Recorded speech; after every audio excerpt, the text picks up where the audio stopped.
Hey YouTube, it's Jake here, and this is our 13th tutorial in our HTML5 game development series. In this tutorial, we're gonna be actually making the jet move with the arrow keys. But before we get to that, we have to, we should make this a little more organized so we know where we're working, because it's gonna start to get really confusing where we are in the program here. And I just want to make it easier for you guys to understand where we are and what we're working on at the moment. So to start off, we are going to move this draw background function, and this clear background function up to this top area where there's an init function, draw, start drawing, stop drawing. And I'm just going to put right under here. And basically, we're just going to organize this stuff a bit more so we know where we're working. So let's just have some comments. I'm going to put main functions, I guess. Yeah, main functions, end of main functions. Just going to make this a little more organized so it's easier to understand. Let's do, end, not m, end. Okay, so jet, let's do lowercase, jet functions.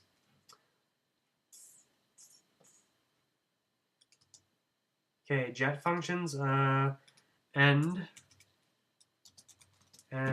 of jet functions. And let's put this up here. Now I'm gonna put, no, I'll leave that right there. Let's do event functions and end of event functions.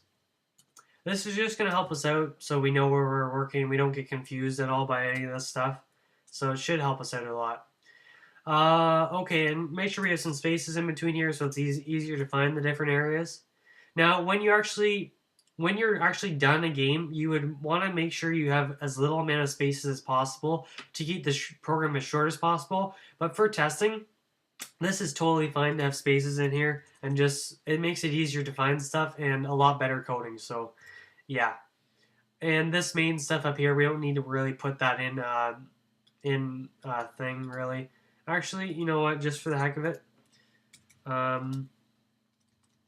important stuff, let's just do that. End of, and you know what, this is so self-explanatory. We just know that this stuff is very important up here, so let's just leave it like that. And main functions, perfect. We have init, draw, start drawing, stop drawing, draw background, and clear background. I'm just going to minimize some of these so that they make it a little shorter and a little less cluttered. Okay, so let's actually get started with this. What we need to do, actually, first of all, is someone commented on my last video, tutorial number 12. His name is Gin5Anglal or something like that. And he actually, or his username is like that. But he actually told me that we can shorten this even further. And I know this makes very little sense to some of you guys probably, but this should help hopefully make a little more sense. What we're going to do is take out this part, take out this colon here, and put two. They're called they're called pipes, I think that's what these things are called. They're not L's and they're not I's. They're just right beside the curly bracket on my keyboard. And they're called pipes, and that's what we need. The exact same thing we use in the the if statement right here. It means or.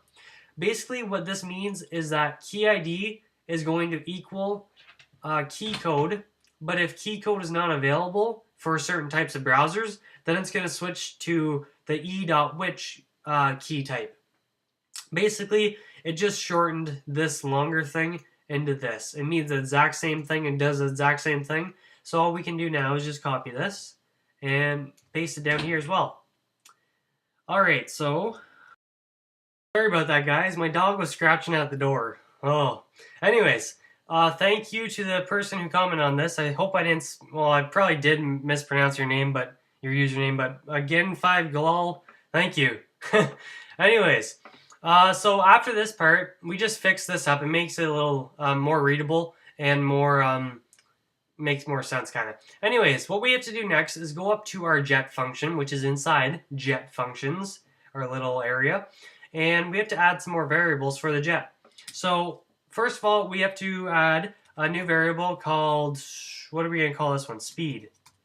And let's set this equal to 2 for now. Now basically, the speed is going to be how fast the jet moves when we tell it to go somewhere with the arrow keys. Basically, I think it moves 2 pixels every second. It should be something like that.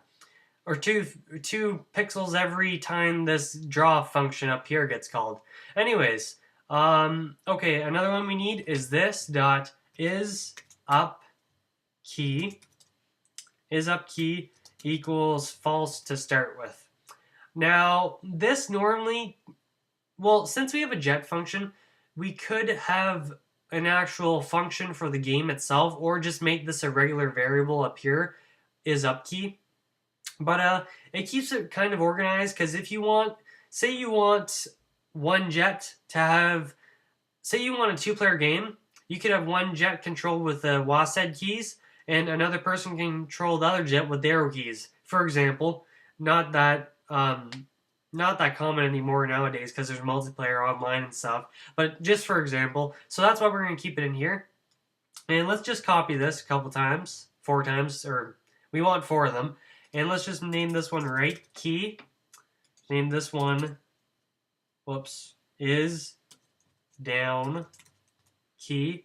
And this one is left key. There we go. Now, these are going to be set to false to start with, but basically, whenever we hit one of these, whenever we hit a key downwards, it's going to turn this to true. Otherwise, when we lift up from that key, it's going to turn to false. Now, this isn't really a full if-else statement. These are basically 4 different if statements. If we had an if-else statement, this is kind of getting off topic, but if we had an if-else statement, basically it could be either one, you could either have one key down or another key. You can't have both. But with 4 if statements, you could have all 4 keys down at once, like all up arrow, down arrow, right arrow, and left arrow down at once.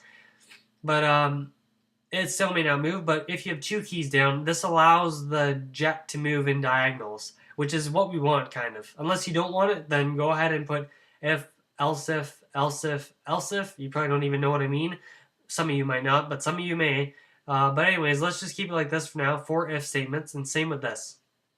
Now what we have to do is basically go inside of your first one and put this dot is up key equals true. And we're going to be using this stuff in another function, whether it's true or not, to decide how and when to move the jet. So this dot up key is true. This dot right key equals true. Remember, guys, up arrow or W key for this one. That's why I'm going by. So right key, right arrow, or D key. Let's do another one. This dot is down key equals true. Whoops, my bad. My bad again. And then this dot left key equals true. Whoops, true. There we go. Basically, and then down in this one, since we take our finger off the key, we want to make sure the key is not pressed anymore or it's false, just so we can tell that it's false or not. So this dot is up key equals false. This dot is right key equals false. This dot is down key equals false. And of course, this dot is left key equals false. Now, so far, this game, if we refresh our browser, it still won't do anything when we hit the up arrow or down arrow keys because we haven't told it what to do yet. Now, what we have to do is, I think we want this next function. Yeah, this next function is part of the jet, so we're just going to copy this top thing right here, just to make it easier for you, or however, if you want to type it out, then go ahead. Don't forget the semicolon at the end of the last curly bracket right here. Anyways, instead of draw, we want to call this one check keys. I think that's what I call it. Yeah, check keys. And then let's tab in, and inside of here we want for if statements again. So let's just copy this. No, let's just go like this. This dot, and in the if statement, we want to test to see if a certain key is true, or which other words means that someone is pressing that up key or whatever. So this dot is up key. Basically, just by putting this, I know down here we had something equals something, but when we have a false or true variable that switches between false or true, if you put just the name of it, that assumes that you mean that it's true. So if this dot is up key is true, then do something right in here. So let's, inside of here, we want to put actually, now this is where we actually tell the jet where to go basically. So we're going to start off with this dot draw y equals, or sorry, minus equals this dot speed. Now this dot, how about I explain this after? We'll get it going. So let's do 4 more if statements. 3 more, I mean. We have 4 total. Instead of up key, we do right key. Instead of up, we do down. Instead of up, we do left. And instead of draw y this time for this one, we want draw x plus equals. I'll explain all of this, guys. Don't worry. Draw y, could have left that, plus equals, and draw x minus equals, I believe. Yeah. Okay, and one final thing to do, we want to call this function inside of here. So we do this dot check keys. Okay, perfect. That should now let our game work. Now, I want to explain this a bit. So basically, every time the jet gets called, basically in our draw function, it calls jet1.draw. Every time we draw our jet, we want to check to see which keys are down and which direction the jet should move. That's why we call this function right here, which tells the jet which way to move. And also, we want to find out which keys are down before we actually draw the jet to the canvas, because if we draw the jet before, it wouldn't make much of a difference, but it would be a little behind the key presses in a way. That's just a way to think about it, I guess. So basically, you want to find out where the jet should move, and then draw the jet to where it should move. Basically, that's my thought process on that one. So, anyways, this jet function right here. Also, guys, if you are confused about what this means, go ahead and leave a comment again. I'm sure me and some other commenters can obviously help you. It just takes a little to get and your head wrapped around what this actually means, but yeah, you'll soon understand it. Anyways, back to this check keys function under the jet. Basically, if this up key is down, or if it's true, that's what I mean by true or down, this dot draw y, which relates to this variable right here, minus equals this dot speed. So if we go back here and we refresh our game, if I hold the up arrow, basically you have to remember that the y-axis goes from 0 at this corner to 500 down here. So basically, when we hit the up arrow, we want the jet's y position to go minus. So basically, it's telling the jet's y to subtract. So basically, our jet starts at 200. Every time we hold down the up key, it's going to slowly decrease that 200 up and up and up. So the jet moves upwards, as I show you like this. Whoa, it doesn't work. Okay, 1 second. Whoa, my bad. I just checked and I forgot totally. We don't want to use this keyword in a function that has no object to it. other than itself. But basically, just forget what I said about that. But anyways, we want to tell jets. If you guys remember, we created a variable up here called jet1. Inside our init function, we make jet1 equal to new jet. Now basically, when you want to call jet variables, you can only do it inside of functions that have jet as the object to it. So down here, function check key down and function check key up aren't under jet at all. So that means we can't use this keyword to reference the jet's variables. We have to reference them through jet1, which is a jet. Not this, because this means nothing basically in these functions. So we got to change all of these, this keywords to jet1, just like our variable that references the jet. Jet1. Perfect. Just like we do up here in our draw function, jet1.draw, jet1.isRightKey equals false. So now if we refresh our game, and let's get back to what I was saying about the Y. If I hold down the up arrow, the jet should move upwards. And look at that, upwards. Now, I'm sure they all work, but I'm just going to go through them one by one. Okay, so basically, let's go down to this down key one before I go out of bounds. Or no, let's go to the right key. So when the right key is down, it's going to say, jet1, your right key is true. If we go up here, when the jet actually checks the keys, which ones are down, is right key true? This dot draw x plus equals this dot speed. Now you guys have to remember that x goes from 0 to 800. So if we plus equals the x, it's going to go as fast as the speed tells us to, which is 2. That just makes it so we don't have to change all of these if they were all a certain number we want to change. It's just a variable. So this dot speed, that makes it easy to change them all. Anyways, back to this. Draw x plus equals this dot speed. So if I hold down the right key, the jet should move forward. And look at that. Oh my gosh.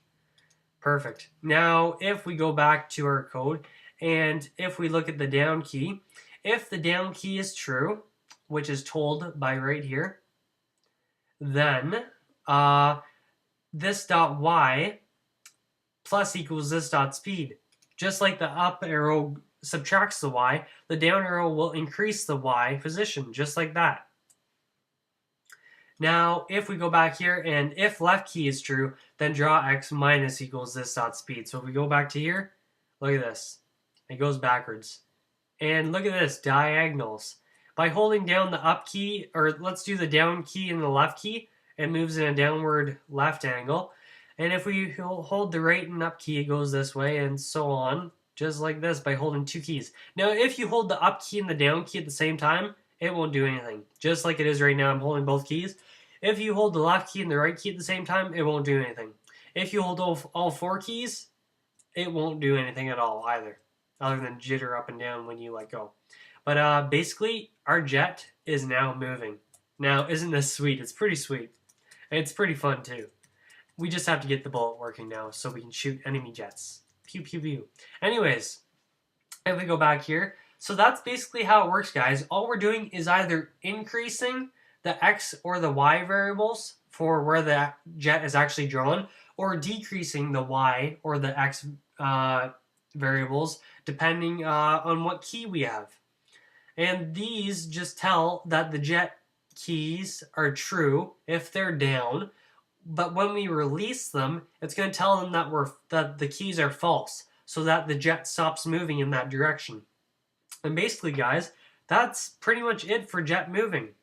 All it does is just move it back and forth, and that is how we get a jet actually to move. So in the next tutorial, I think we will actually start with enemies next and get enemies flying through this side of the game coming at you. And then eventually after the enemies, we will get into shooting bullets with the spacebar or something like that. And it should be pretty fun. So stay tuned for tutorial number 14, and we'll get into enemy jets. And guys, if you like it, go ahead and press the like button, and also subscribe if you really want more videos, because I want to know kind of what we want to get into next for this game. Like after the enemies and after we add bullets and missiles and stuff, what would you guys like to do after that? Also, what would you guys like to do after this Jet game is finished? Now, we're not gonna like polish this game completely and sell it or anything. This is just the basics on how to make a game in HTML5 and JavaScript and CSS a bit. But what do we want to do after we're done this game to a certain point, or do we want to continue the series and just make another game after it, but continue with the series name and everything? So yeah, guys, if you want, just let me know in the comments or send me a message, more preferably on YouTube, just so I get your info directly to me, and like your info about your input about what we should do next. So thanks for watching, guys, and stay tuned for number 14.